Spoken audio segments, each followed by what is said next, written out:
The Tuesday morning sunlight filtered gently through the haze over Spartanburg as a familiar hum of city life returned. It was just late enough in the morning for traffic to thicken, with people scrambling for caffeine and dreading whatever waited for them at the office. At a modest chevron on East Blackstock Road, a sleek black SUV pulled into a spot between Pump 6 and the Red Box machine. The man who stepped out was tall, in his early 40s, with close-cropped hair and quiet eyes. His charcoal gray suit fit perfectly, and though he wore no tie, a clean white shirt and subtle earpiece hinted at authority. A thin glint of silver at his waist would have gone unnoticed by most, but those who did catch it would recognize the insignia of the United States Secret Service. The man wasn't there to browse snacks. He needed only one thing: coffee. 1 cup, black. That was it. As he stepped back outside, cup in hand, the stillness broke. A county patrol cruiser wheeled into the lot with abrupt urgency.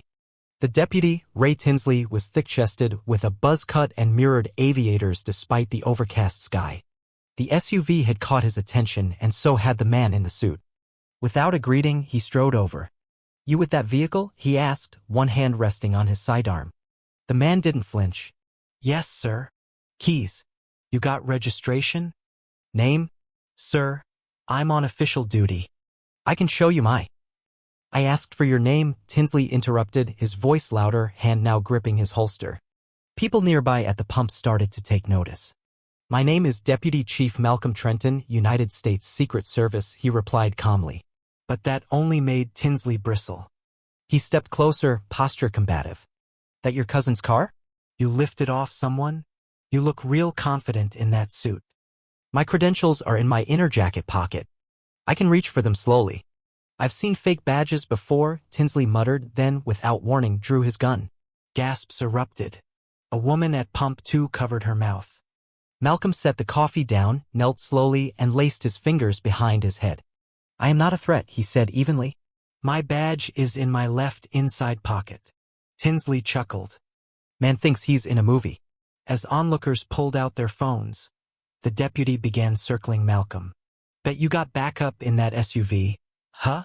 Recording this?" Malcolm stayed silent. Then Tinsley yanked open the SUV's door. "No drugs.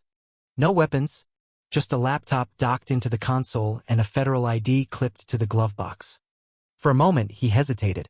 "You just opened a secured federal vehicle without probable cause," Malcolm said, voice raised for the crowd to hear. "And you just impersonated a federal officer." Tinsley snapped back. But then another black SUV rolled in quietly and stopped near the air pump. Out stepped a tall woman with light brown skin, dressed in tactical black, earpiece in, no hesitation in her stride.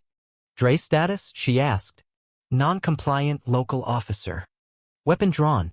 Unauthorized search of a federal vehicle. I have not resisted." "You want to explain what the hell you're doing?" She turned to Tinsley. "Who are you?" "Senior Agent Nadine Ross, United States Secret Service. That man is my superior." Tinsley blinked. The moment cracked, pride the only thing holding him upright. He claimed to be Secret Service. "I wasn't about to take that at face value. You pulled a weapon on a federal officer." "That's not doubt. That's a felony."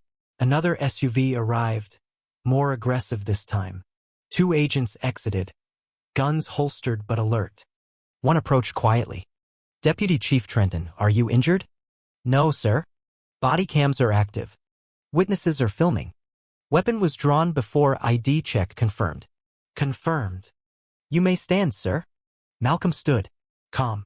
He adjusted his jacket as if heading into a briefing room. Tinsley turned to the agents, puffing his chest. "You people don't get special treatment. I did what I thought was right."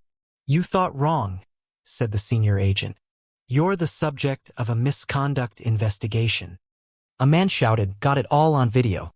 He pulled a gun before even asking anything. Tinsley looked around. Phones. Faces. Witnesses. "I didn't mean anything by it. I had reason to believe." "No," Nadine cut in. "You had bias." Malcolm finally met Tinsley's gaze. "I was getting coffee. You decided I didn't belong." Tinsley stood red-faced, struggling to say anything. A young woman whispered he really just pulled a gun on that guy and laughed at his badge. Another agent stepped forward. I need you to surrender your weapon. You're serious? We're not asking. Tinsley twitched toward his belt, but the agents moved subtly just enough. He froze, realizing the gravity of what he'd done. Slowly, he unholstered and offered the firearm grip first. He was escorted to an unmarked sedan. You good, sir? Nadine asked Malcolm. He nodded. Better now. More federal vehicles arrived. Homeland Security likely notified when Malcolm's ID triggered the alert system. Tinsley sat in the car, small now, his badge no longer a shield. Malcolm sat with Nadine, the supervisory agent, and a DHS liaison in the field command vehicle. Multiple videos were already uploaded. 5 civilian recordings confirmed the timeline. Audio clean. No edits. You want to speak on record? They asked. Not yet, Malcolm replied. Let the report speak. Back inside the store, the clerk, Aaron, recounted what he saw. That cop? He's always twitchy. Got mad once because I wouldn't unlock the beer fridge early. Later that day, Malcolm sat silent in a makeshift command post, watching live footage of protests, press fans, and cardboard signs reading "We saw you." He didn't ask for attention. But it had found him. When asked if he would speak publicly, he agreed, but only on his terms. One statement. No spin. 3 days later, Malcolm stood behind a plain podium in a community hall. No suit. Just a sweater and quiet strength. I've spent over 15 years protecting people who will never know my name, he began. But last week, attention found me anyway. He told the truth. I wasn't mistaken for someone dangerous. I was judged in seconds, not because of what I did, but what someone thought they saw. He paused, glanced down. If I had yelled or moved too fast, I might not be standing here. That's the part that scares me.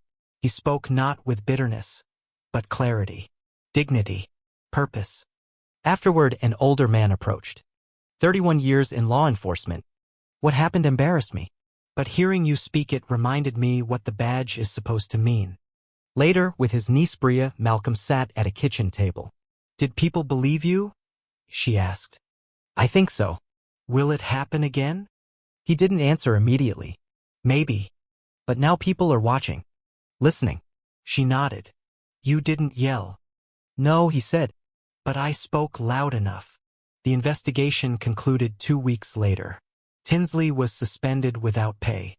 His past complaints, once dismissed, were now part of a broader review. Malcolm gave no interviews. No book deals. He returned to work. 3 weeks after the Chevron incident, he stood again in front of a group. But this time it was at a federal training facility. Young recruits watched him with full attention. Your job isn't just protection, he said. It's seeing what's really happening. Because one wrong decision can't be undone. One recruit asked, how do you train to stay calm? Malcolm smiled softly. You don't train for calm. You train for clarity. And clarity comes from listening, not ego. That evening, Malcolm received a message from Bria with a crayon drawing of him standing next to a police officer under the words "Be better than what they expect." He smiled.